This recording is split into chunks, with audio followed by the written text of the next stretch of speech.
আপনারা দেখছেন একুশে টেলিভিশন।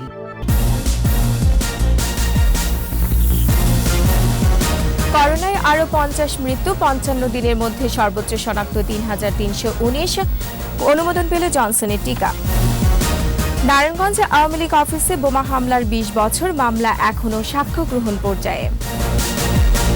বর্জ্য থেকে বায়োগ্যাস উৎপাদনের পরিকল্পনা ঢাকা দক্ষিণ সিটির, মাতোয়াইলে ল্যান্ড ফিল্ড তৈরি।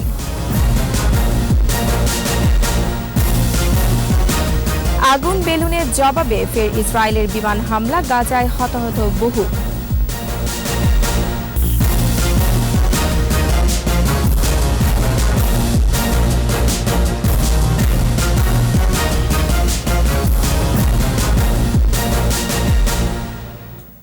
শুনছিলেন ফার্স্ট সিকিউরিটি ইসলামী ব্যাংক লিমিটেড সংবাদ শিরোনাম। আমন্ত্রণ জানাচ্ছি সকাল 9টার 21 সংবাদে, সাথে আছে আমি রোমানা আমিন। দর্শক, 21 টেলিভিশনের সংবাদ একই সাথে সরাসরি দেখতে পাবেন আমাদের ফেসবুক পেজ www.facebook.com/2124 অনলাইনে। সংবাদে আরও থাকছে, কনক্রিটের নগরীতে সবুজের হাতছানি, সবুজায়নে ভূমিকা রাখছে রাজধানীর ছোট বড় 300 নার্সারি।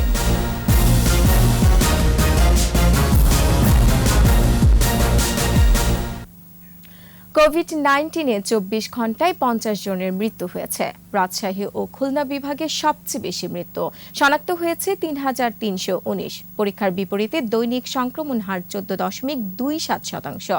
এদিকে ঔষধ প্রশাসন অধিদপ্তর থেকে ষষ্ঠ টিকা হিসেবে দেশে জরুরি ব্যবহারের অনুমোদন পেল বেলজিয়ামের উৎপাদিত 1 ডোজের টিকা জনসন অ্যান্ড জনসন। বিস্তারিত জানাচ্ছেন স্মৃতি মণ্ডল।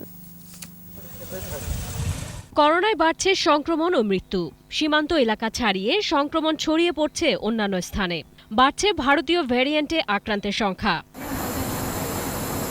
স্বাস্থ্য অধিদপ্তরের তথ্য মতে 24 ঘন্টায় কোভিড-19-এ আরও 50 জনের মৃত্যু হয়েছে। মৃতের সংখ্যা বেড়ে 13,222। 23,265 জনের নমুনা পরীক্ষায় শনাক্ত 3,319। মোট শনাক্ত 8,33,291। নতুন 2,243 জন সহ সুস্থ হয়েছে 7,71,073। পরীক্ষা বিপরীতে দৈনিক সংক্রমণ হার 14.27%। সুস্থতার হার 92.53 এবং মৃত্যু 1.59%। 24 ঘন্টায় সবচেয়ে বেশি মৃত্যু রাজশাহী ও খুলনা বিভাগে 15 জন করে মারা গেছেন, আর ঢাকা ও চট্টগ্রাম বিভাগে 6 জন করে মৃত্যু হয়েছে। হাসপাতালেই মারা গেছেন 48 জন। এদিকে জনসন অ্যান্ড জনসনের 1 ডোজের করোনা টিকা জরুরি ব্যবহারে অনুমোদন দিয়েছে ঔষধ প্রশাসন অধিদপ্তর।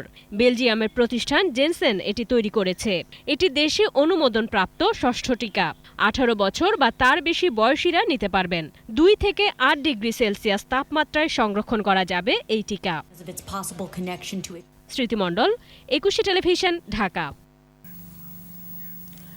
আজ 16 জুন, নারায়ণগঞ্জ বোমা হামলা ট্র্যাজেডি দিবস। 2001 সালে এই দিনে নগরের চাষারায় আওয়ামী লীগ অফিসে নৃশংস বোমা হামলায় নিহত হয় 20 জন। আহত হন তৎকালীন সংসদ সদস্য শামীম ওসমান সহ শতাধিক নেতাকর্মী। এই ঘটনার 20 বছর পেরিয়ে গেলেও এখনও এই হত্যাকাণ্ডে বিচার হয়নি। পঙ্গুত্ব নিয়ে বেঁচে আছেন অনেকেই। ক্ষতিগ্রস্ত পরিবারগুলো কাটাচ্ছেন অর্থ সংকটে। রবিউল ইসলামের ক্যামেরায় নারায়ণগঞ্জ জেলা প্রতিনিধি বিমল রায়ের রিপোর্ট, জানাচ্ছেন রত্না জামান। 2001 সালের 16 জুন চাষাড়া আওয়ামী লীগ অফিসে বোমা হামলা চালায় জঙ্গি সংগঠন হরকাতুল জিহাদ। এতে প্রাণ হারায় 4 নারীসহ 20 জন। আহত হন সংসদ সদস্য শামীম ওসমান সহ অর্ধশতাধিক নেতাকর্মী। বোমা হামলার ঘটনায় শহর আওয়ামী লীগের সাধারণ সম্পাদক অ্যাডভোকেট খোকন সাহা বাদী হয়ে বিএনপি নেতাকর্মীদের আসামি করে হত্যা এবং বিস্ফোরক আইনে পৃথক 2টি মামলা দায়ের করেন। 2003 সালে বিস্ফোরক মামলায় 27 জনকে ও 2014 সালে হত্যা মামলায় 22 জনকে আসামি করে আদালতে অভিযোগপত্র দাখিল করে পুলিশ। এ মামলায় গ্রেপ্তার করা হয় 4 দলীয় জোট সরকারের উপমন্ত্রী আব্দুস সালাম পিন্টু। ঢাকা সিটি কর্পোরেশনের কমিশনার আরিফুল ইসলাম, হরকাতুল জিহাদ নেতা মুফতি হান্নান সহ ১০ জন। আসামিদের মধ্যে ব্রিটিশ হাই কমিশনারের উপর বোমা হামলার মামলায় মুফতি হান্নানের মৃত্যুদণ্ড কার্যকর করা হয়েছে। কারাগারে রয়েছেন আদালতে একমাত্র স্বীকারোক্তিমূলক জবানবন্দি দেয়া শাহাদাতুল্লাহ জুয়েল ও আব্দুস সালাম পিন্টু। ভারতে গ্রেপ্তার রয়েছে সহোদর আনিসুল মোরসালিন ও মাহবুবুল মুত্তাকিম। জামিনে রয়েছে ২ জন। বাকি আসামিরা পলাতক। তবে এত বছরেও বিচার শেষ না হওয়ায় ক্ষুব্ধ নিহতদের স্বজনরা। মাননীয় প্রধানমন্ত্রীর কাছে আমাদের একটাই অনুরোধ থাকবে, যত দ্রুত সম্ভব সুষ্ঠু তদন্ত সাপেক্ষে এই ভয়াবহ বোমা হামলার সুষ্ঠু বিচার তিনি করবেন, এই আশাই ব্যক্ত করি। আমাদের সন্তানরা জিজ্ঞেস করে যে মারা গেছে এমনিতেই ক্ষতিগ্রস্ত, তার মধ্যে বিচার হইতেছে না, সেটা আরেকটা প্রশ্ন। এই প্রশ্নের উত্তর আমরা কি দিব? ২ মামলায় ১০২ জন সাক্ষীর মধ্যে ৩২ জনের সাক্ষ্য শেষ হয়েছে। মামলা দুটি এবছর শেষ হবে বলে প্রত্যাশা রাষ্ট্রপক্ষের আইনজীবীর। খুব আন্তরিকভাবে আমাদেরকে আদেশ করছেন যে প্রতি সপ্তাহে ডেটগুলি রেখে যাতে এই বছরের মধ্যেই মামলা একটা ফ্রুটফুল পজিশনে আমরা যেতে পারি, ওইভাবে নির্দেশনা দেওয়া আছে। এবং আমরা জজ সাহেবকেও এই কথা বলেছি এবং উনি আমাদের সাথে একমত পোষণ করছেন যে এই বছরে এটা নিষ্পত্তি করবে। মামলা দ্রুত বিচার নিষ্পত্তি করে দোষীদের শাস্তি দাবি করেছেন বোমা হামলায় ক্ষতিগ্রস্ত পরিবারগুলো। রত্নজামান, একুশে টেলিভিশন। বর্জ্য থেকে বায়োগ্যাস উৎপাদনের পরিকল্পনা করছে ঢাকা দক্ষিণ সিটি কর্পোরেশন। শুধু বায়োগ্যাসই নিয়ে উৎপাদন করতে চায় জৈব সারও। মহাপরিকল্পনা বাস্তবায়নে মাতোয়াইলে ল্যান্ডফিল্ড তৈরি করা হয়েছে। দক্ষিণ সিটির লক্ষ্য ২০৩০ সালের মধ্যে আধুনিক পরিবেশসম্মত বর্জ্য ব্যবস্থাপনা গড়ে তোলা। মাহমুদ হাসানের রিপোর্ট। ঢাকা দক্ষিণ সিটি কর্পোরেশন এলাকায় প্রতিদিন দোকান, খামার ও বাসাবাড়ি থেকে আসে প্রায় ৩,০০০ টন বর্জ্য। প্রতিদিন এসব বর্জ্য মাতোয়াইল ল্যান্ডফিল্ডে জমা হচ্ছে। এভাবে চলতে থাকলে প্রতি ৫ বছর পর ৫০ একর জায়গা প্রয়োজন হবে। এই অবস্থায় বর্জ্য ব্যবস্থাপনায় নজর দিয়েছে দক্ষিণ সিটি কর্তৃপক্ষ। বর্জ্য থেকে বায়োগ্যাস উৎপাদনের পরিকল্পনা নিয়েছেন তারা। বর্জ্যটা কিন্তু আমাদের সম্পদ।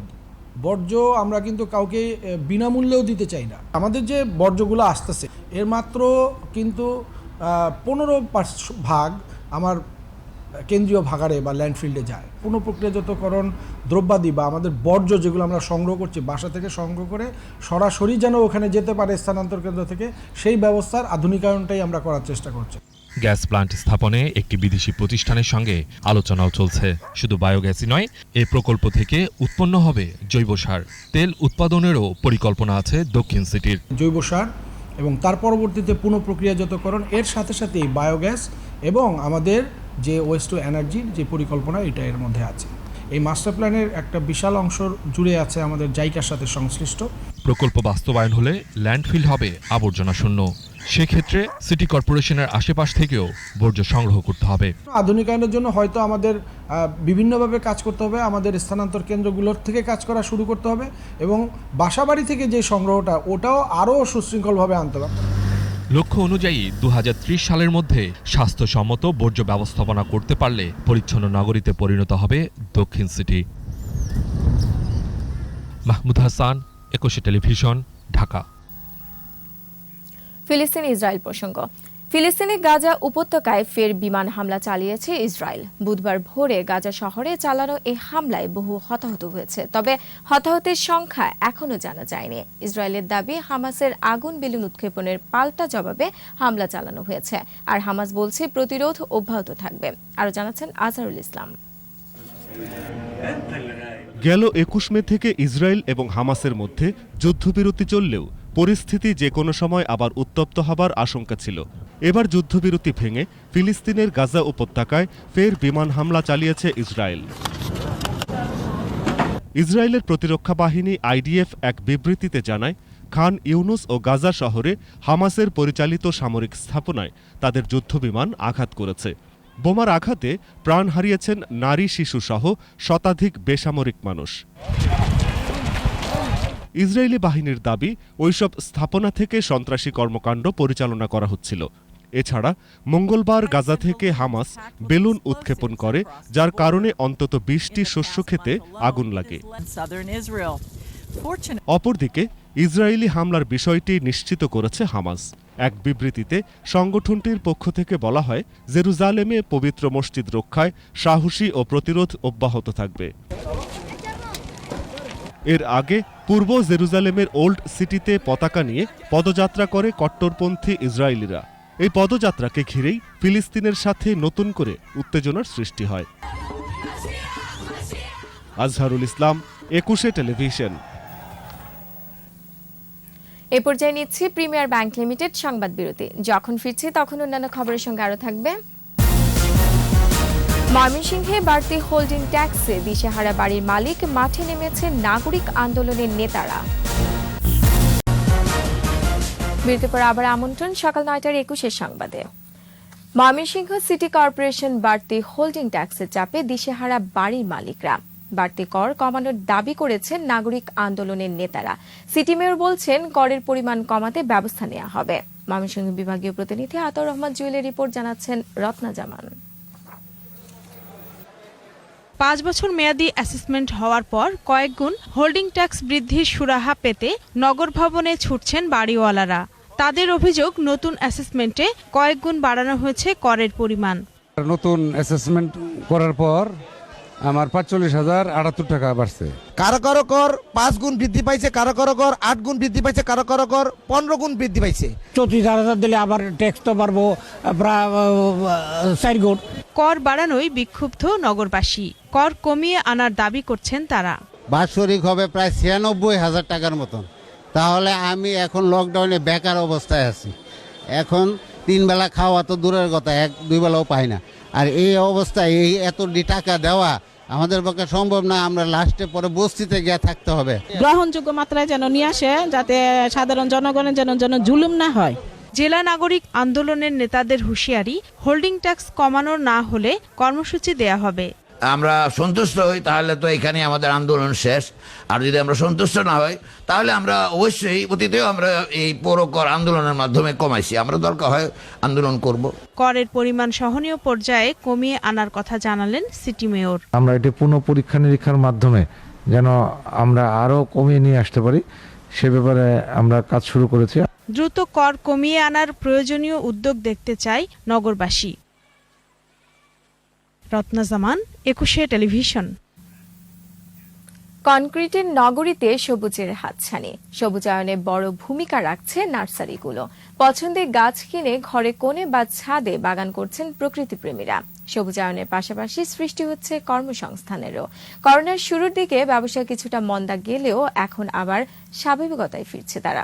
গবেষকরা বলছেন, বেশি বেশি গাছ লাগালে কাটবে রাজধানীর বায়ু দূষণ। প্রণব চক্রবর্তীর রিপোর্ট, ক্যামেরায় ছিলেন তানবীর হোসেন। সবুজে চোখ রাখতে কার না ভালো লাগে। সবুজের বুক চিরে উকি দিচ্ছে রং বেরঙের নানা ফুল।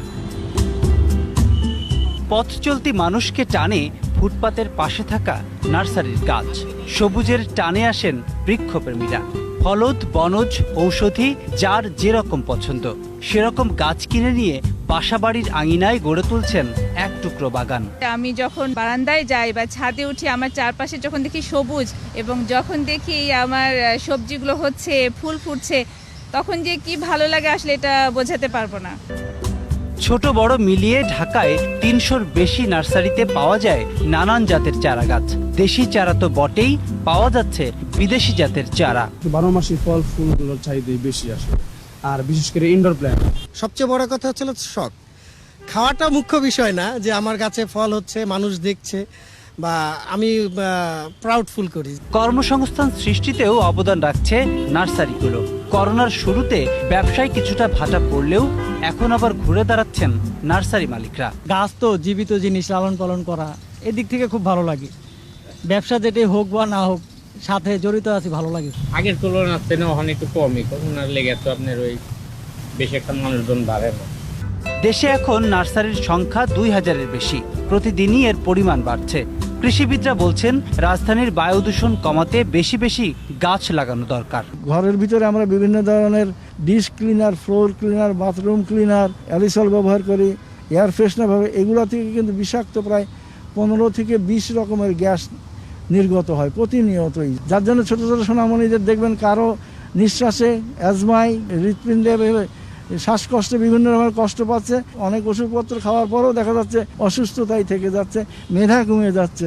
এটা থেকে উত্তরণের জন্য আমাদের যখন যেখানে অ্যাভেলেবল স্পেস সেখানেই সেই ধরনের গাছ রাখতে হবে। হারিয়ে যেতে বসা গাছগুলোকে আবার ফিরিয়ে আনছে নার্সারিগুলো, তাই বেশি গাছ লাগানোর সুফল পাবে আগামী প্রজন্ম। প্রণব চক্রবর্তী, 21 টেলিভিশন, ঢাকা। আবার নিচ্ছি প্রিমিয়ার ব্যাংক লিমিটেড সংবাদ বিরতি। যখন ফিরছি তখন অন্যান্য খবরের সঙ্গে আরো থাকবে। জেনেভায় বাইডেন পুতিন বৈঠক, আজ বরফ গলতে পারে কূটনৈতিক সম্পর্কের। আর এরই সাথে শেষ করছি সকাল 9টার 21 সংবাদ। যাবার আগে ফার্স্ট সিকিউরিটি ইসলামী ব্যাংক লিমিটেড সংবাদ শিরোনামগুলো আরো একবার। করোনায় আরো 50 মৃত্যু, 55 দিনের মধ্যে সর্বোচ্চ শনাক্ত 3319, অনুমোদন পেল জনসনের টিকা। নারায়ণগঞ্জ আওয়ামী লীগ অফিসে বোমা হামলার 20 বছর, মামলা এখনো সাক্ষ্য গ্রহণ পর্যায়ে। বর্জ্য থেকে বায়োগ্যাস উৎপাদনের পরিকল্পনা, ঢাকা দক্ষিণ সিটির মাতোয়াইলে ল্যান্ডফিল্ড তৈরি। আগুন বেলুনের জবাবে ফের ইসরায়েলের বিমান হামলা, গাজায় হতাহত বহু।